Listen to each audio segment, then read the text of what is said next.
Ladies and gentlemen, boys and girls, children of all ages, welcome back to another episode of Always Almost There, Day After Show Live. We are here today to talk about last night's show in Chicago. It was a big one, and we have a lot to talk about, of course, which means we need more than one guest, of course. And we are here today, power quartet, if you will. I think this is the same four people that we had actually the last Chicago show that Goose played, which is funny enough. But Danny and Josh, how we doing? I'm good. What a night last night. Looked a little wet, but also looked like a fantastic show. Also, I'm now bankrupt from the $22 Modelo's. I hope. What? I hope this. Yeah, they were also selling. We ate beforehand, but they were also selling $30 nachos. Those nachos better kill me if I'm paying $30 for nachos. I hope Live Nation is not one of your sponsors, but no. This was thankfully they're not. Live Nation venue, overpriced, kind of hard to get in and out of, but it sounded good. Beautiful. Always awesome. Who's played? Happy autumn, everyone. Yes, today is the official start of fall. So thank you to Be Done for keeping us straight here. But today we can officially say that it's fall tour. So Louisville will be the beginning of fall tour officially, I think, based on the seasons. I just had to get one more lot show. Since August. So there we go. Well, before we dive in today, just need to give a quick, of course, shout out to our partners for this tour, Hannah and Kait, aka the Cacao Girls. If you've ever wanted to elevate your concert experience beyond your usual pre-show routine, Hannah and Kait have created something amazing called the Conscious Pregame. Whether you're at the show or on the couch, they guide you through cacao ceremonies and meditative rituals to ground your energy, open your heart, and connect more deeply with the music, the moment, and the community. If you go to hannahandkait.com, that's Kait, or click the link in the description, use code AATPOD at checkout for 15% off any purchases over $25. Tickets for that Conscious Pregame in Richmond are going fast, and you don't want to miss out. Now, without further ado, let's talk about last night. This is Goose's first time at Northerly Island. Big level up from the Salt Shed, of course. But let's start with you, D. Tell me about the vibe pre-show last night. Yeah, so Northerly Island is a little off on a little peninsula of sorts. An island? No, it's not real. I mean, I guess technically, yeah, you walk over a bridge, so it's probably technically an island. But either way, always known as a spot that's kind of a trek to get there. We took the train down to the Roosevelt station, and you can bus all the way in, which is great. Bust back home from there, but it's a different venue. Like Josh was saying, we were chatting earlier. It's a Live Nation venue, bigger, sort of that. They're in that in between phase. I feel like where Salt Shed maybe is a little too small, but Northerly is pretty big. Overall, it's just like a big parking lot with some grandstands on two areas. Poorly set up seat. We'll get into that part, but the vibe for me before was actually unique. It felt as unlike a Goose show as any Goose show I'd been to. I don't know what that means for the future, but just I think maybe the size, maybe the venue in general. Getting in was quick for me, which was nice. But yeah, I just don't always love it. Saw some people, got ready. Rain was coming, but overall, smooth sailing coming in for me personally. How about you, Josh? Yeah, I mean, I kind of showed up right at 7:30. It was this isn't an interesting story, but my Uber driver took a U-turn in the middle of Michigan Avenue for no reason. Oh, geez. One of those things. I get it. Like, man, it's stressful here. But I was like trying to talk this guy down. I'm like, no, this isn't. We're not going to Pritzker. It's what it says on your phone is where we need to go. Everything's okay.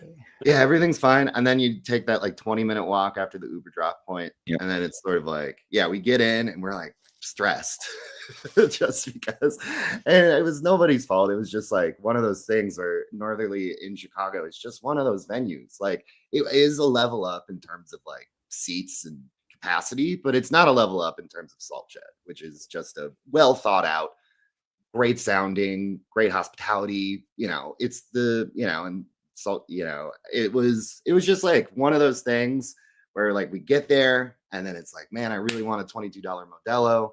And then I buy it. And then as soon as I buy the Modelo, I hear Eminence Front.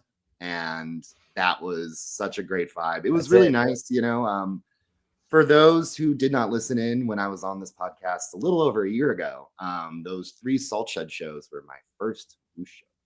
I still am, but I was writing about indie rock for the last like 12 years and never really got into Goose. Like I had heard about them in early 2019. I was drinking at a bar, steps away from the Cubby Bear, and I was invited to go see this band. And I said no. It was like in the middle of the winter, and going to a show at Cubby Bear is not something that I was trying to do. And then I got into the Grateful Dead like 2-3 years ago, and then it finally clicked with Goose. So even though Salt Shed were my first 3 shows, I'm now at number 9. Nice. Yeah. So I did Ascend Amphitheater in Nashville when I was visiting my grandpa in October last year.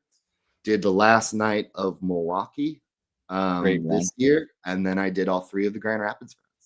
So Josh, you had a pretty good track record so far. I was going to say, can you let me know the next show you're going to? Because I'm going to like, that show. The moral of the story is that even though I'm relatively new to the scene, I only choose bangers. Never miss a Josh Terry show. This is what we're learning here today. But the pre-show vibe was great because we were in that sort of like line to get into the thing, and I was like, that person, I know that person from Blue Sky. Since I've been going to Goose shows, like I kind of feel like so many of my indie rock newsletter subscribers are Goose fans, and I feel like maybe half of my Blue Sky followers are part of the Goose community. So it was really nice to see a lot of. I look forward to seeing what you write about last night. But let's dive into this show here. Of course, let's start out with first few songs. Pretty big tone setter here with the Eminence Front opener. It came back into rotation, of course, beginning of 2024. But this is the first set opening Eminence Front in almost 4 years. Yeah. The last one was 11/13/21. Yeah, my first. This is. I agree. This is proper placement for an Eminence Front. Yeah, I mean, it was when they first started playing it, I was like, wow, is this 2019 again? Because they used to do Eminence Front as an opener way back when. I was praying for a Drive opener, and spoiler alert, I kind of got it right after. But like that couldn't have been a better vibe setter. That's probably a top 5 cover for Goose. Yeah. For a venue that size and to have the skyline in the back and it's raining and it was really cool. Yeah. I had someone behind me, just some guys I think, maybe I didn't check in whether they had gone to many shows before, but it got going, and prior to even the lyrical section, as they were just starting the composition, this guy was like, is this Eminence Front? And I was like, you bet your ass it is. Just like, like fuck yeah. Yeah.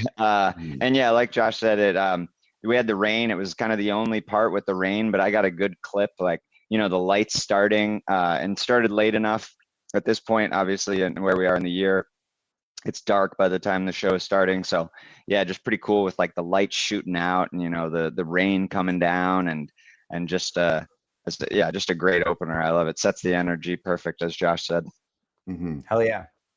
Yeah, there's an excitement build that happens when they open with Eminence Front. It really is one of my favorite openers that they do. It's just got a vibe. It's just like, something's going to happen, Yeah. I mean, also for the fact that it was so rare, Ryan and I were at the Fish United Center shows, and one of the nights I went, they opened up with Harry Hood, and I kept thinking about that moment, being like, he was there too. Yeah. Oh, yeah. Right on. Yeah. But yeah, seeing the it was just like, okay, they're really going for it. Not quite on the level of the Factory Fiction opener at MSG, but it was different. I knew that one, it's a Chicago show. They've always had a great run here, and 2, it's just like this is it's like the third real night of tour for them, of doing like a full show. Yeah, and they're really just been locked in ever since they're settling in. It's all. Goose is a Midwest band too. Exactly. I was going to say, people are saying Goose is a Midwest band. So out of that Eminence front, we get Drive, Iguana Song, SOS, Into Feel It Now, and then Dr. Darkness. I feel like this midpoint of the set is a good one to talk about all at once. I will say, I'm disappointed that this Drive is 6 minutes long. This is one of the few complaints I have about this show. And I mean, I think this is a pretty common complaint that happens every time they play a 6 minute Drive, because why are you doing that to such a fantastic song? I wanted the lyrical part, the new lyrical part too. I was kind of ready for it as they. Oh, they didn't do that. Yeah, they didn't do that. So they like where they kind of shut it down. I was expecting it, because they've sort of been kind of like they do with Creatures or Factory, right? They'll kind of bring it down and then they'll do that lyrical part. So I was ready for that section, but they quickly picked up Iguana, and I think it was my first Iguana, so that was fun to see. I will say, and SOS, you just get the first half, Feel It Now, but overall, I would say like the first, third to half almost of the set was great. I thought like a great mix of songs, a cool blend, and then we got the Darkness. We'll kind of get in there, but think of kind of the first chunk. Yeah. Josh? I mean, when one of the first songs that I kind of really liked, so when I got into Goose, I decided to kind of start from the beginning, like Kenny's West Side Pub, and kind of catch up to real life. So I loved kind of the earlier Drive versions where they had they don't think they have the lyrical part yet, but they had that second jam that they brought back on the summer tour. I was hoping to hear one of those, but I thought that even though it's a 6 minutes, it was a 6 minute version. The song was great. It was a perfect vibe setter. That opening riff is the coolest thing to hear in an amphitheater. It's just like from the high of Eminence front to hearing that, that's awesome. I was just so happy to be there. Iguana Song, I am really loving. So in my day job, I'm a journalist, so sometimes I get albums early. I know. But I got Everything Must Go a little early before it came out. And I was texting with Ryan being like, okay, Iguana Song is going to be the big jam vehicle of the year. And it kind of hasn't, but everything has been good so far. Yeah. It's such a song that feels like it could explode into a 25, 30 minute kind of thing. And I don't think they really have done that yet. I think it's similar. It's like a Butterflies situation, right? Where there's this 2 guitar, also Peter composition, but there's this 2 guitar jam that is like begging to be stretched out forever that they just haven't quite tapped into yet. And I think it's similar vibe to that, Neil. I know you agree on that front. Yeah, well, so the album version of the song actually has an extended jam piece in it. And, D. James Goodwin, in talking about this, was saying in an interview that they just allowed it to be. Is that I don't think this was our interview, but in any case, we haven't talked about it yet. Yeah.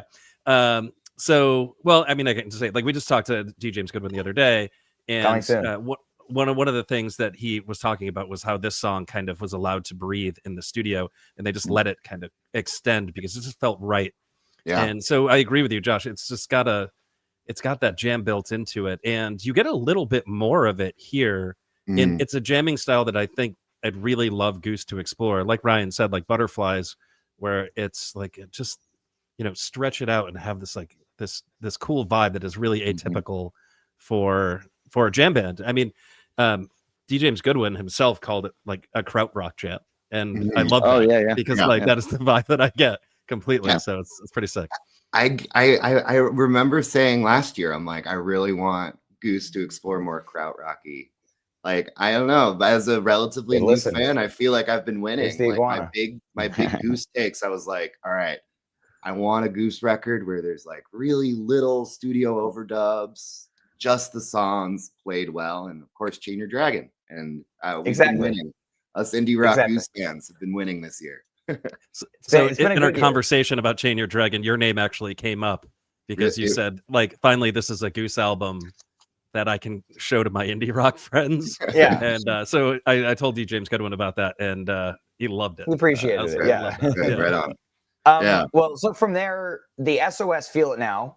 Love this move. I think they've been, when they have chosen to split SOS into two parts, the SOS and the Dawn segments, I think they've chosen the moments very well. And I think this is a cool way to do it if you're going to do it. Yeah. I don't know if you guys have anything else to add there before we talk about Peach, but yeah. No, cool. Darkness was a weird spot for me. Like that, I thought like it weird lull. It just, it kind of, the placement of it a little bit, like maybe if it was, Eminence, Darkness, drop, just something. I just felt like it just felt like on the back end of that first, 35 minutes we get, and then you got Dr. Darkness, and it just sort of felt odd. So I love the song though, and I think it's gotten better since coming out and on record too. So it dot. Yeah. But no, it was good. It was good. In 9 Goose shows, I've seen SOS 4 times. I do think that it is. I think, especially with the Dawn section, I think like as a composition, I'm dancing around the elephant room here. No, do it. Just it. But it is one of the best songs to hear live. It is kind of just classic. It's the kind of platonic ideal of a Goose song, especially live, like especially the end section of Dawn, and we'll get into that later. I've seen it broken up twice, which is cool. And I liked it here. It was kind of jarring to see it switch to Feel It Now, which is another favorite. But I'm just happy that out of all of the songs that they could have chosen to repeat from the Free Night Soul Trip run, they chose SOS, Dawn. There you go. Yeah. So Peach. Wait, hold on. Sorry, Neil. I got a couple more things to say here. This was especially fun to live set list. Yeah. And I was talking with friend of the pod, Garrett, last night. He was at his 100th show last night. Yes, I met Garrett for the first time. Oh, he said he ran into you. Yeah. Yeah, so it was so nice. It was, I saw him like in the security line on the way, and I didn't want to like, Garrett, what's up? But we actually ran into each other during set break. Nice. Great dude. His 100th show, and we were texting back and forth, and he was like, hey, when they play SOS, you should live set list into Dawn. And I was like, I'm gonna do it. I'm gonna do it just to mess with Ryan. And then they break off of SOS, and I was like, damn it, like I can't do it. They're gonna split the song up, and then they play Dr. Darkness. So I live set listed the dot. So for an inside look here, Fish went to set break last night, and I looked at the Goose set list, and Goose had just started playing Dr. Darkness. And the first thing I saw when I opened Blue Sky to look at the thread was ... And I immediately started calling Neil to tell him that he was a moron and an idiot and that I was going to kill him. It was awesome. He didn't pick up That was the for phone. Garrett. He didn't pick up the phone. But shout out to Garrett for his 100th show. Garrett did get the expected response from me. I am consistent, and I will react horribly to things that I disagree with. So good. But yeah, anyway, Peach. So again, another thing that this happened during Fish set break last night. Huge shout out to Goose drum tech Jordan, who let me know almost immediately what the song was called, because he was trying to tell me that it's a band I should listen to. You've never heard Future Islands? You'd know the song. And as with most music recommendations that I get, I will not listen to Future Islands. But I'm going to continue listening to jam bands. Anyway.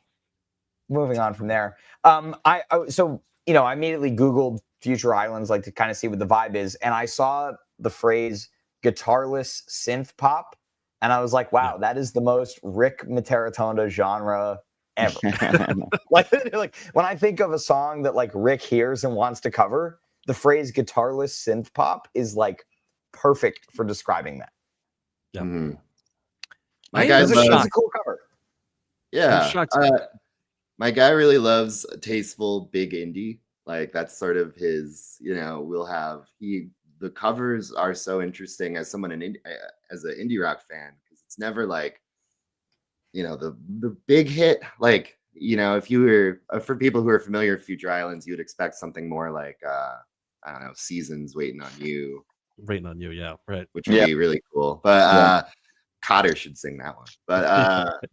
But yeah, no, Peach was crazy because the bass line is so similar to like a Cure bass line, where like at first I was like, oh my God, doing like a Cure song. That's awesome. And then it was like the chord changed and I was like, nope, this is definitely not. I haven't really listened to Future Islands in 10 years, so I didn't know the song. But you knew Future Islands. What? You knew Future Islands. Like, yeah, they're huge, man. You know the song, your big song, Ryan. Yeah, Seasons is I think it might have been a little like 11 years ago. I know I was still writing. I already started writing about music. But there was like a Letterman performance that is kind of unbelievable, and it was a breakthrough moment for Future Islands. The song is really good, but it was more the performance. Like the lead singer, he's got a very striking look. He looks more like an office janitor than like a rock front man. And he's just like contorting on stage, and his voice is it's just like one of those classic performances where it's, you know, my friends and I still talk about it like 11 years ago. You should definitely watch it. Any Goose or indie rock curious Goose fan should watch that. Nice. I don't know.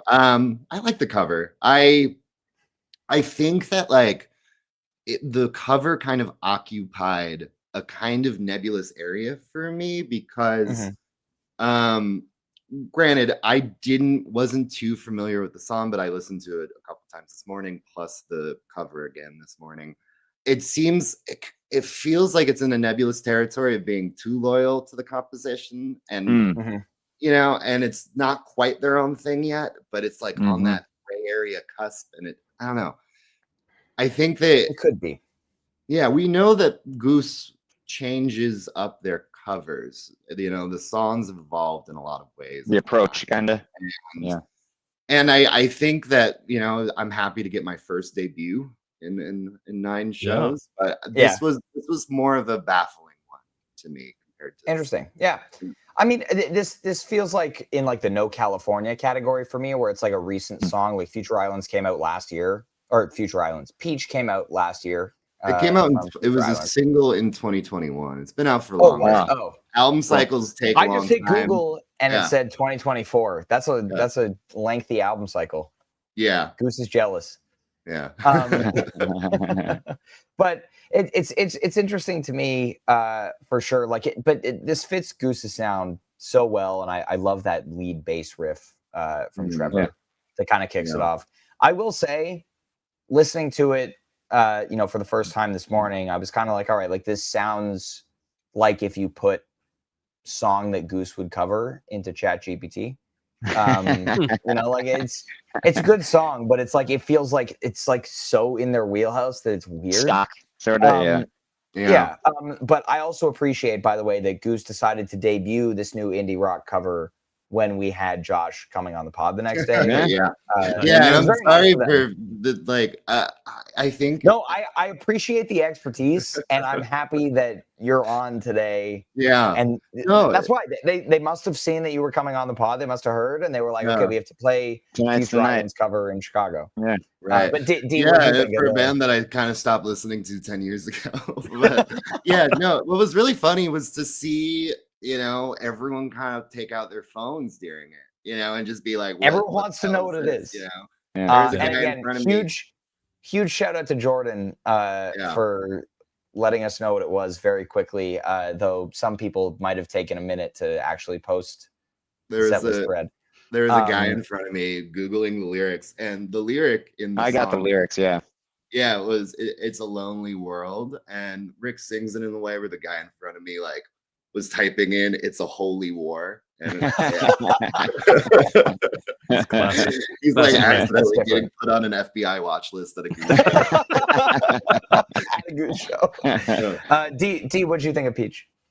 I liked it.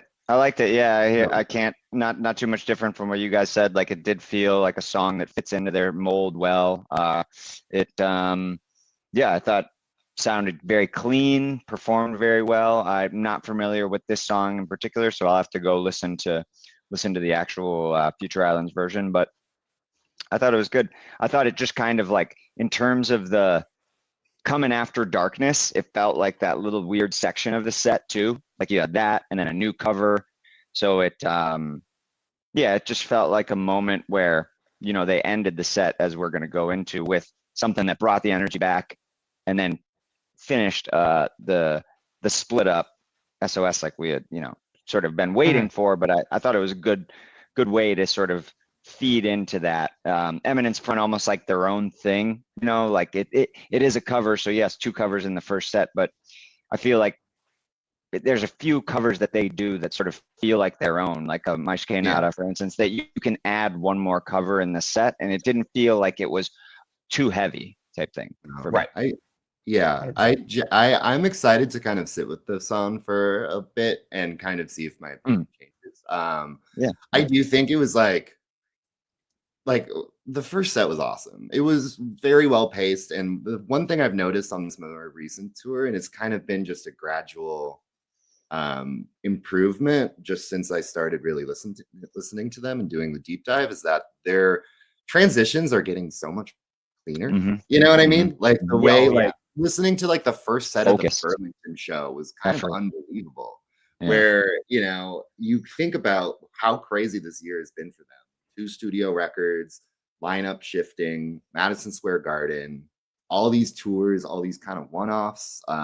It's, you kind of like, how can you follow up Madison Square Garden and then they put out a new record, and it's just been really cool to see both feet on the gas for this whole year, and to just see the 4-piece really solidify. I mean, it solidified early last year or early this year. It solidified, I think, the first song is Milwaukee, in my opinion. But totally. And anyway, so then we get moving on to the end of the first set here. So Ready Dawn, which is fun because looking at the set list thread when I did on paper, I kind of figured that they would have just done the song part of So Ready, and the satellite section would have been subbed out for Dawn.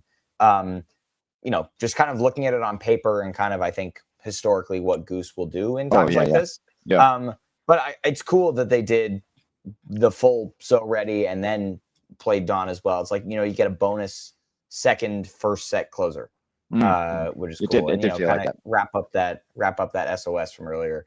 But yeah, I mean, nothing else to say here, but it's just, fun, good vibes. Yeah, I mean, the So Ready was great. I especially loved Peter's solo, hearing So Ready. Always, he crushes. Peter had a good night last night. He had an excellent night. Well, it's funny. I think I said this last year that I was on, where, and it's even more true now, where like one of the long running complaints about Goose in comparison to Fish is because the criticism was that it was the Rick show. Like, Rick is an excellent guitar player, he's an excellent singer, but the rest of the band, wasn't necessarily on his level, in the same way where like Trish and Fish, all 4 guys are the best of their class at their instruments. Right, yeah. Now it's like, it's clear that everyone is just leveling up their game, and Cotter solidifying the rhythm section. Like, it is, there's no one star in the band anymore. Like, Trevor's been unbelievable this year. Peter, his piano playing leveled up so much in 2024. Now, I'm going to disagree with you, Josh, because I think Cotter is the star of this band. Okay, right, but that's certainly true. I mean, he's a genius. Like, it's his playfulness and the way that he can kind of change with whatever the band decides to do, and kind of guide the band into places. It's remarkable. Yeah, he's just and I think it's sort of like, we were talking about Rick's taste in synthless or guitarless synth pop. Yeah, guitarless synth pop. Peter, I interviewed him this year for my newsletter. It's called No Expectations, and he was talking about Led Zeppelin and a lot of like very tasteful like pop rock bands, like Parcels and a couple others. And we were just like kind of riffing about music, and with his fiance's DJ and his fascination with electronic music, actually don't know what Trevor listens to in his free time, but I know Cotter's really into weirdo jam band stuff and the band. It just kind of seems like this iteration is everyone's personalities is melding into something that's really special. Yeah. And it's been cool to see. One thing I do want to point out before I forget. So for the first set, I was watching it in the kind of the seats behind the pit. We were like but a couple rows behind us was a taper. And the thing that I kind of like noticed with him is that he was singing loudly to every song. Me, if I was a taper. Like really funny. Like I which made me like imagine like I want to have someone have an audience tape of a show, but just mic one person in the crowd. I will volunteer. You'll get a mixture. If you mic me during a show, you'll get a mixture of singing the words and basically just shitting on Neil and Jam of the Year stuff. That's basically what would happen. Basically, what happened if you had mic'd me at the Fish show last night was basically singing along, getting really angry at Neil for a brief period, and then so worth it. Debating about Jam of the Year. Everything about that was worth it. Yeah. D and Neil, anything to add before we head into set 2 here? No, nothing to add. I mean, I like the split up of SOS here. It's a great thing to finish on. I generally find So Ready to be inexcusable in a set. I just don't love it. It takes up a really long period of time. Never really does much. And I think there are just so many other better songs they have for bookending sets. And so when they started playing, I was like, oh man, and then the Dawn after kind of makes it better. I don't know.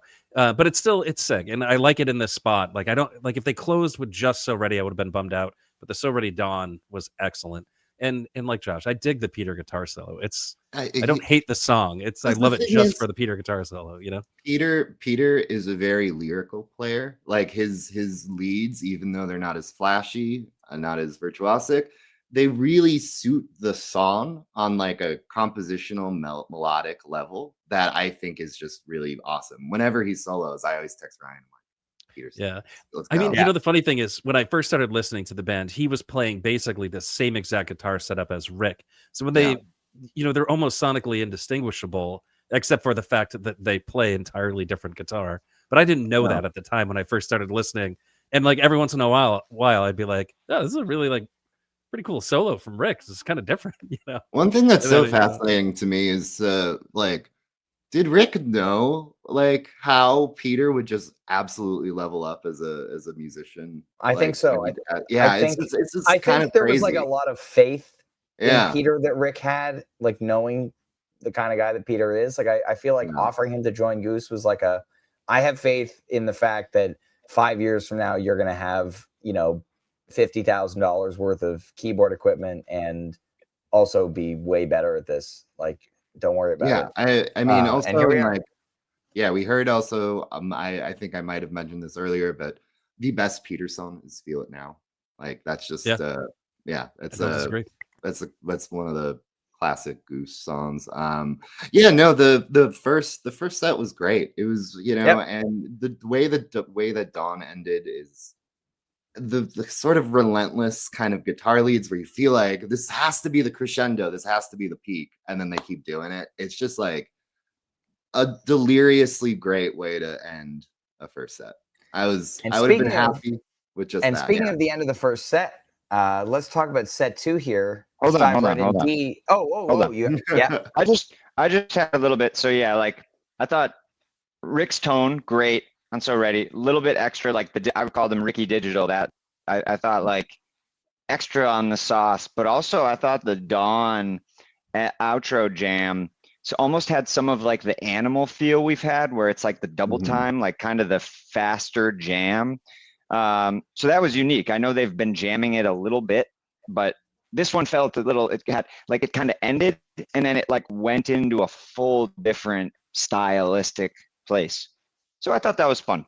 Fun. Like, it saved the end of the set a little bit. I agree.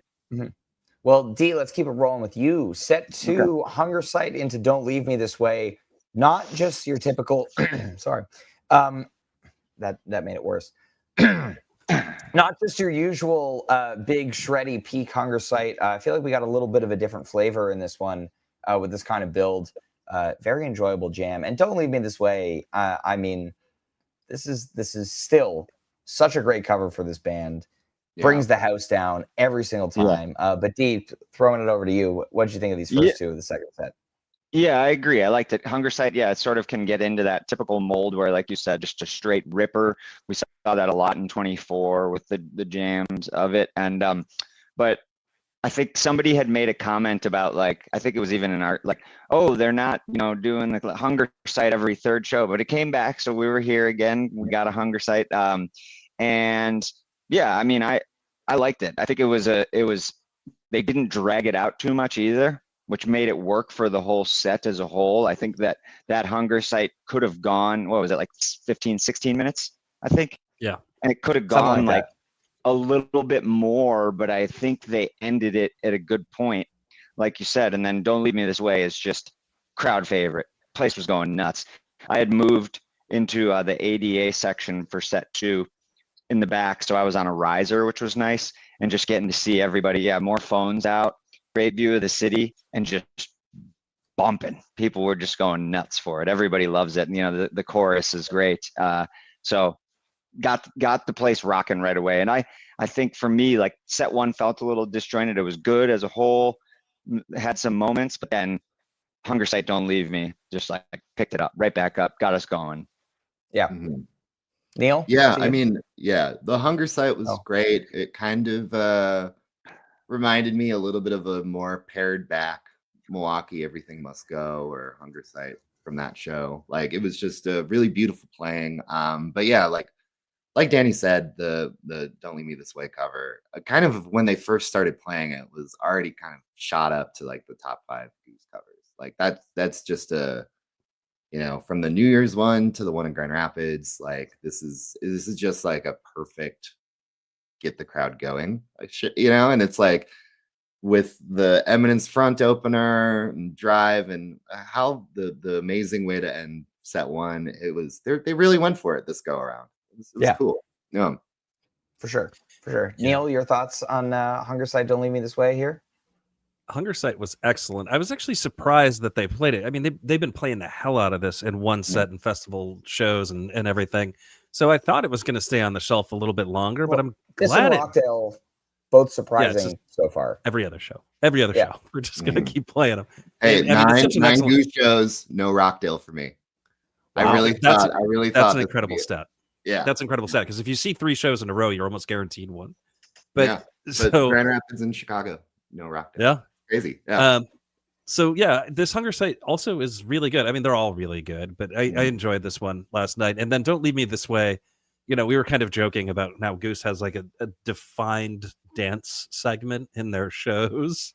And I was kind of likening it to Drums in Space, or maybe Fishman playing the vacuum. There's just a sequence that happens, well, Fish doesn't do this anymore, but like every show, they've got like a period of time where something else is happening than the typical menu of things. And Don't Leave Me This Way is that. It brings the house down. And it's one of those covers. I think covers can do a lot of things and kind of show you how tasteful, they are with music. And I think like Peach actually did that. And then there's like this kind of cover, which is straight wedding DJ shit that people just go, but exactly. Everybody goes bananas. Yeah, but it's so good. That's in a good way. I mean it in a it's incredible. And I love this every time it's played. And the first time I saw it was at Goosemas, and it was just nuts. And Garrett was talking about this. We were like chatting, where I was just like, I didn't realize like how crazy people got during the song. Yeah. And you weren't in Grand Rapids. That's the thing. Yeah, people just throw the it Grand Rapids Don't Leave Me This Way, I think, is the pinnacle of this song, and I would be surprised if they ever replicate the energy from that one. Josh can attest. Yeah, that was nuts. And it was also that was night 3 of Grand Rapids, right? Night 2. That insane the drip Creatures Don't Leave Me This Way second set. Oh yeah, that was like that was one of the best, the craziest thing of all time. Speaking of one of the craziest thing of all time, let's talk about this Tumble. And I'm like, setting myself up for failure by saying one of the craziest things of all time before I talk about this Tumble. This is a fantastic jam here. There are several people the usual suspects, if you will, when Goose plays a big jam in the Midwest, you will see people like Juzzle and B Done at the show, and then it becomes the jam of the year for these people. Are you talking about the Grand Rapids Madhuvan? No, unfortunately, Juzzle has abandoned the rightful jam of the year at this point, and these two guys have reunified. So for those of you keeping track of the brief, I guess not brief, 6-month jam of the year battle between B Done and Juzzle, many people took sides, families were broken, but we're all back together now. And by we, I mean the people that are delusional about the jam of the year. They're all behind the Chicago Tumble now. Chicago. And this is a great jam. I mean, for me, it's all about the last few minutes when they come out of that Bliss jam and they get into like the Cotter craziness that happens post Bliss. That's the shit that I think is the best part of this jam, and that's what elevates it. This Bliss jam feels familiar. I haven't quite pinpointed where we've heard this Bliss jam before, but it feels like it's a theme that they've done before. And for me, that like it's an enormous and fantastic Bliss jam, but for me, it doesn't hit as hard as those last few minutes that like really go for it into like experimental territory. But overall, little package. This is going high on the playlist. But yeah, D, Tumble. Yeah, no, I agree. I felt so like right when Tumble started, I knew we were kind of like, okay, where's the Goons going to be? They've been playing Tumble a lot. It's sort of Creatures, Tumble, some Empress now. Obviously, the Atlas Dogs was cool to see something different. But yeah, it was sort of like, all right, here's the Goons. Now they got into that little bit of it, but I think right away just pivoted into that Bliss section, like you said, and then got kind of dissonant and weird. I think because I was texting to you, it's sort of this had, like we highlight, and whether that can be fluffed or not, sort of those multi-section, distinct segments of a jam with different themes and styles. So they kind of didn't really commit fully to the goonsy dancey section and got a little bit of it and then just kind of twisted. I felt like the Dawn, they did that too. And then this, they completely changed like sort of the style and genre of the actual song and went just away from it. And I was very hopeful that this Tumble was going to bleed into some Dragonfly, because there was sort of, like Ryan said, there was this, it almost felt like a little packaged, like a pre-packaged jam a little bit. And it was just tickling on the edge of it. I wanted it to go into that territory, as I had pleaded for a Dragonfly earlier. But overall, I liked it. I can see what you mean, that it'll be overfluffed a little bit, especially for people that had attendance bias of being there. But no, I really liked it. I don't think it's not quite to some of the other levels of, the Milwaukee Everything Must Go or a couple other tracks this year, but I really enjoyed it. I think it'll be top 10 for me for sure, top 5. Like it's great. It had a lot of different stuff. So yeah, loved it. Killer. Josh? Yeah. So I gotta, I've said this before on this podcast, but I'm definitely of the Bill Walton mindset, where what's your favorite show, it's the next one. Like I'm kind of just happy to be there, and they should play what they want, how they want. That's the in Goose terms, that's the Mark Comito mindset. The every show is the best show since the last show until the next show. Yeah, it's one of those things where it's sort of like, I'm not gonna be an armchair producer for these guys. I mean, I guess I was when I was like making indie rock record, but I think the Tumble was great. I think it showcased so much of what the band does well. You had moments of like really beautiful sections, and then you had kind of like dark and almost scary, little sections there. I think it was a really masterful way in how they weaved in and out of both of those kind of dichotomies. One of the real highlights of that jam was Getty's light work. It was just absolutely stunning in the moment. It looked really, really incredible. It's one of those things where I was there for the Grand Rapids Monauban. I thought that was amazing. There was the Everything Must Go in Milwaukee was incredible. This is also great. I think never it's miss like, a Josh Terry show, people. Like, yeah, seriously. that's true. Like, But you just gotta like, it was last night. I'm still drinking water to shake over how I feel this morning. Like, I don't know where the Chicago Tumble is going to end up in the rankings, but it's very good, and it was very cool to see them kind of morph the sound throughout those 25, 26 minutes. Now that's an attitude I can get behind. Neil? Yeah, I've got a lot of words about this thing. I think there are a couple things I want to say about this. I mean, Tumble itself being changed constantly is really exciting. So we've had excellent versions of Tumble that all sound completely different from each other in the last month, which is kind of nuts. And then this one, of course, is significantly better than all the others. And I think, like Josh said, there are two distinct sections in this thing to me that sound amazing. And the first section being that kind of blissier thing. And then it just finds its way, the classic Cotter frog in a pot of boiling water. Like you don't know how the hell you got there, but all of a sudden you're in a frenzy and you started in this kind of beautiful space. And that beautiful space is really, really good, man. Rick's playing every once in a while is just a cut above everything else he does. I don't know where he finds this inspiration. And like, that's the stuff that folks get behind. And so that's why talking about this stuff and yeah, exactly. So when we start talking about Jam of the Year stuff, there are people who hear Rick when Rick is really tapped in and playing the way that he plays in this Tumble. Those folks are like, this is what I want to hear all of the time, right? You go all the way back to the Mission Arcadia.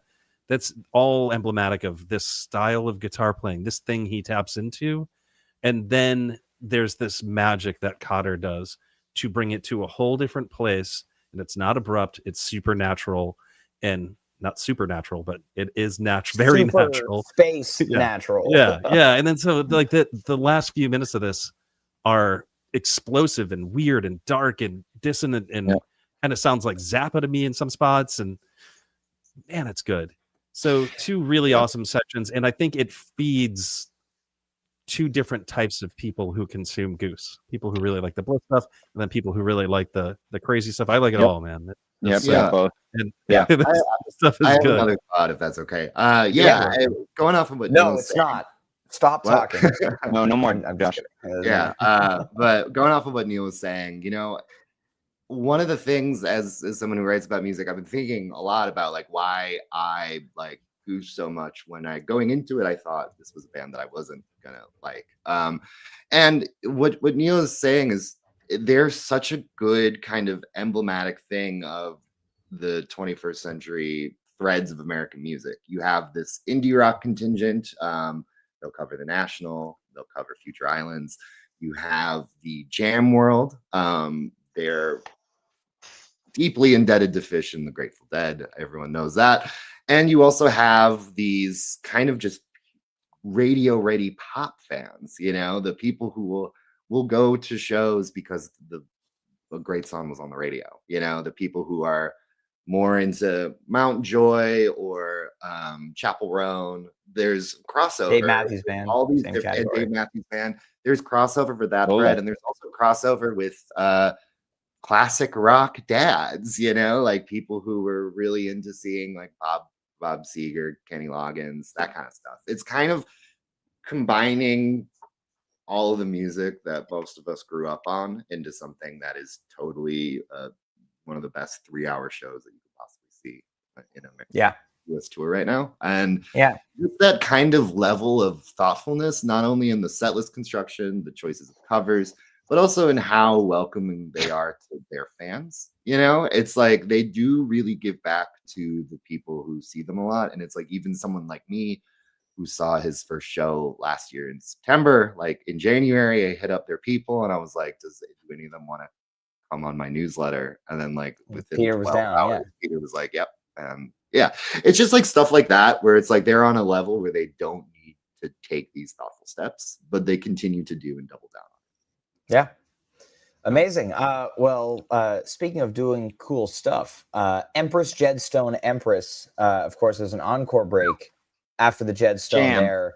But Jam. this is pretty killer. Empress. I mean, Jedstone has now closed a couple of second sets.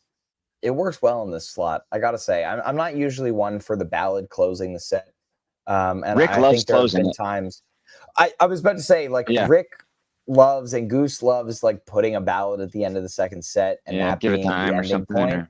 Yeah. Well, Give It Time also ends on a high note, but I'm thinking of like they've done like a Eurasian closer a couple times. Ends I with think settle. like Real Bring It Down, and then you bring it back up for the encore. And I think the first Empress here really just sets the table for what they do in the encore, which I think is the real talking point here, which is just a few minutes of just some serious goons.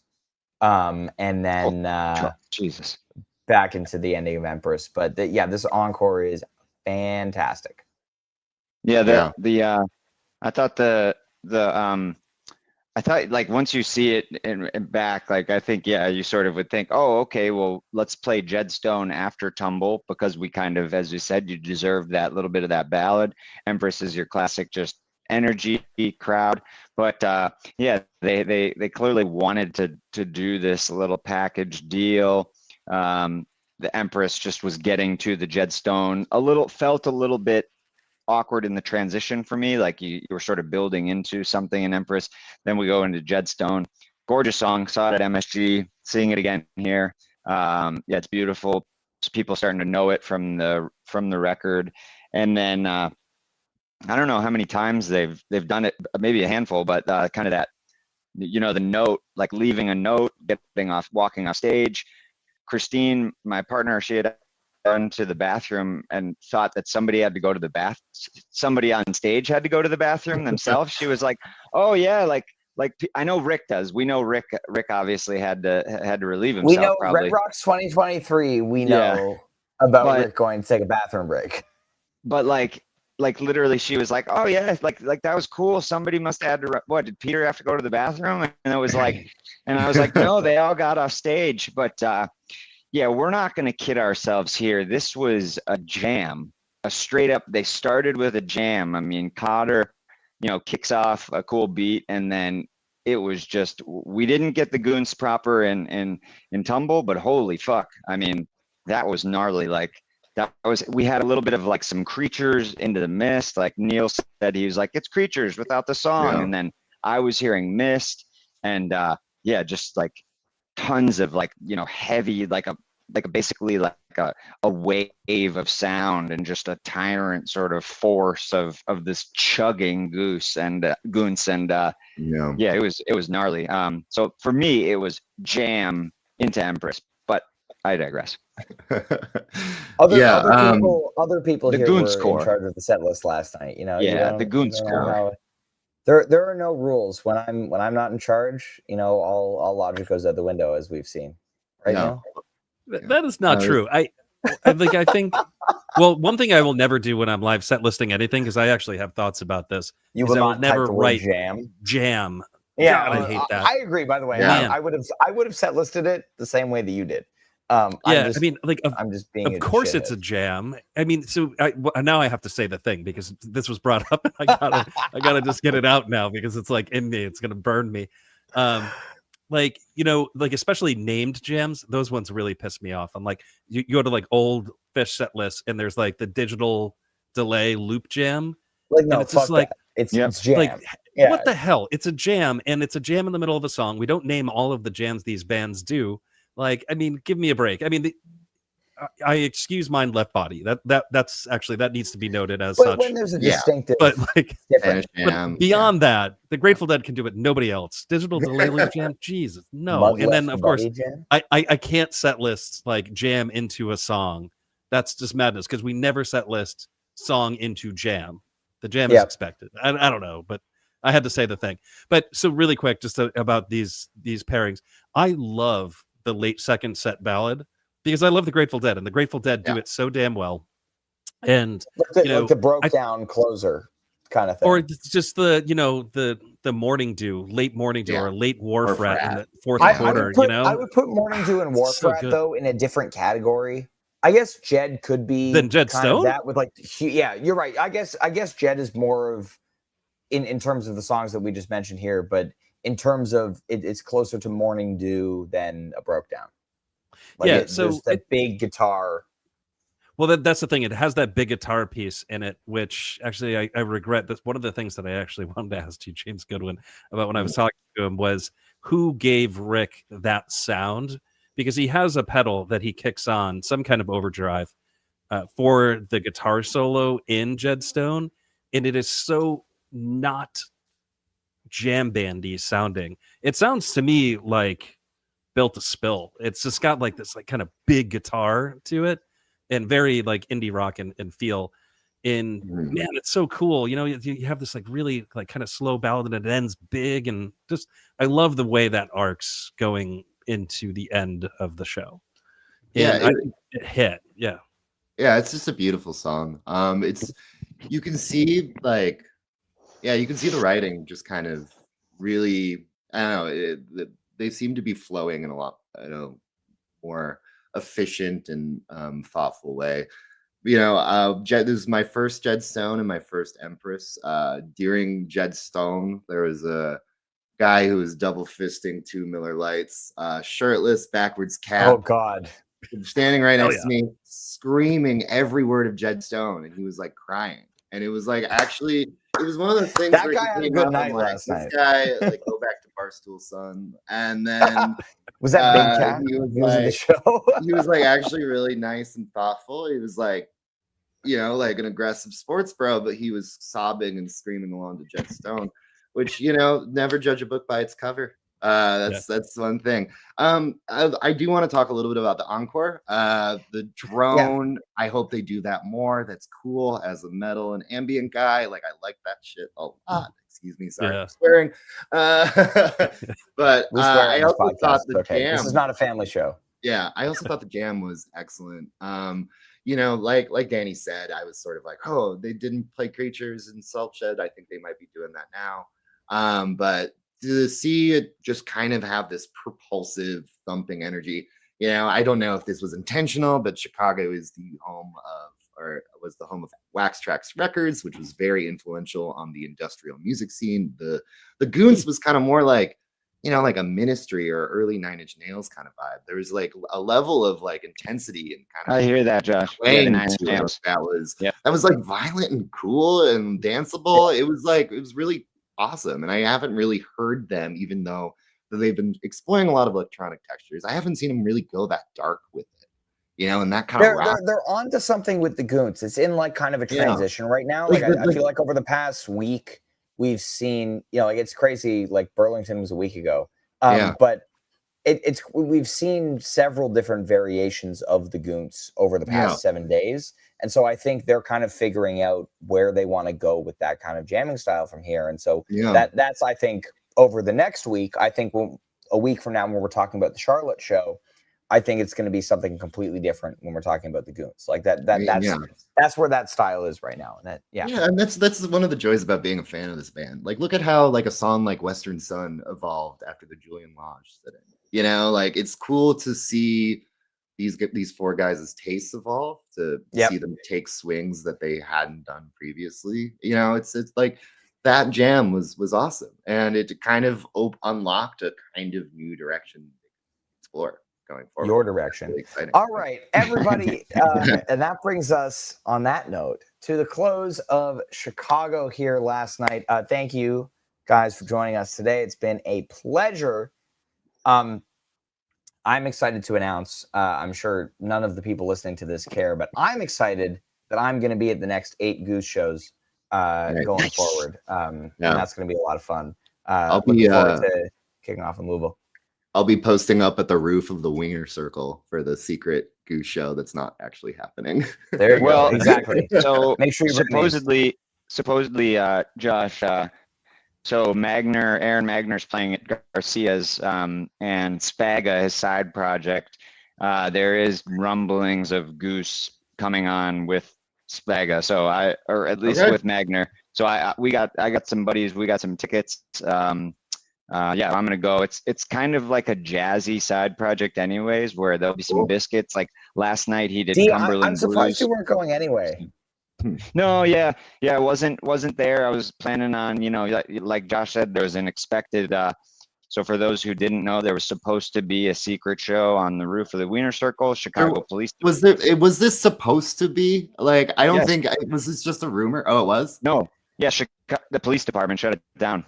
Oh, no shit. No way. Yeah. Okay. So Oh. after, so Marshmallow, yeah, the DJ Marshmallow had one a couple of months ago, and it was supposedly just a shit show. So they, it was fully in the works, and CPD said no. Okay, interesting. I mean, I say that I'm upset at the police here, but like I can't blame them because like the zoo that would happen with Goose playing on the roof of somewhere is like, a bit ridiculous. But that brings us to the end of this Chicago show. If you're going to Garcia's tonight, if Rick or somebody does pop in, tag us in the video. Let's see what's going on.